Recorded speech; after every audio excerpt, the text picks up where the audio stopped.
Halo, aku Lulu yang dijuluki sebagai si paling kutu buku. Selamat datang di YouTube MBC.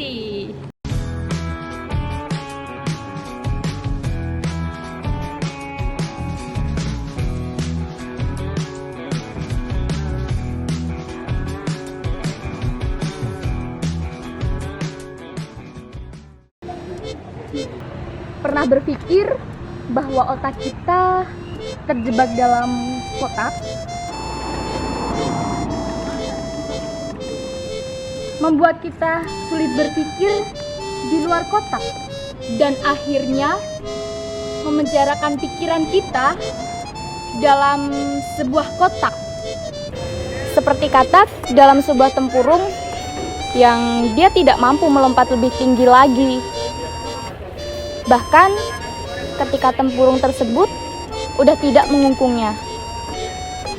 Itulah otak dalam sebuah kotak. Otak tanpa kotak. Buku ini bukanlah buku biasa.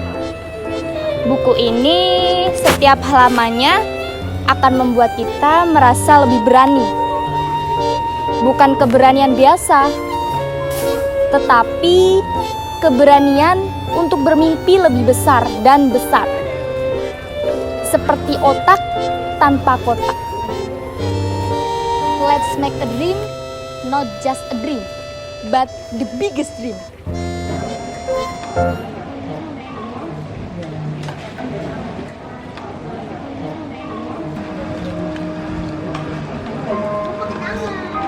Buku setebal 209 halaman ini dikarang oleh Dr. Ratih Pradini dan divisualisasi oleh Kiki Nurmala Mahaputri.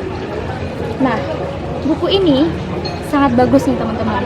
Walaupun pembahasannya itu berat, namun karena bentukannya yang colorful, ini sangat menarik, menjadi lebih ringan gitu untuk kita baca.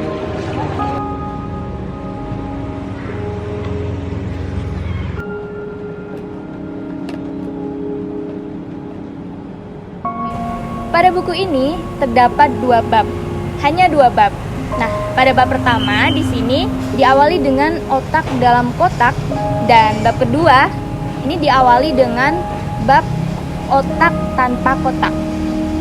Terjajah tak selamanya terpenjara oleh sekat-sekat penjara, ataukah tertindas oleh moncong senjata.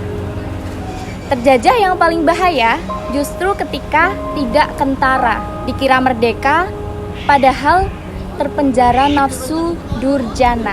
Dan itulah yang banyak menimpa intelektual hari ini, intelektual terjajah. Nah, itu adalah kalimat pertama pada bab pertama di buku ini. Pada pembahasan bab pertama ini menitik beratkan kepada realita intelektual muslim, seperti pembacakan potensi intelektual muslim. Pernah melihat intelektual muslim tapi dia hanya berpikir tentang dunia saja, berpikir tentang dirinya dan dirinya saja, hanya dirinya sendiri karena alasan tuntutan hidup ataupun pencapaian hidup. Sebuah hal wajar karena ternyata lingkungan dan kondisi kita hari ini memang ya begitu, membuat intelektual muslim hanya berorientasi kepada dunia saja tanpa mementingkan akhiratnya. Makanya ini disebut intelektual terjajah.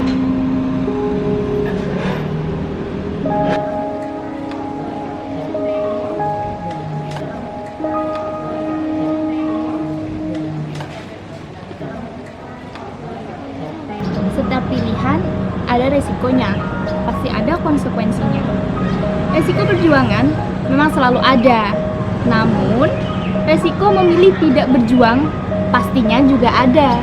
Di dalam buku ini kita akan diajak berpikir gimana sih intelektual pejuang itu seharusnya, dan bagaimana peran diri, lingkungan, sampai negara dalam membangun intelektual pejuang.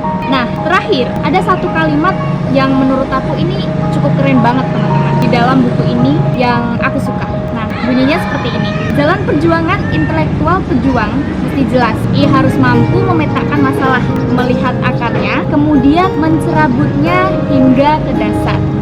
Nah, itu dia teman-teman insight dari aku tentang review buku Otak Tanpa Kotak. Nah, sekian dulu dari aku, kurang lebihnya mohon maaf.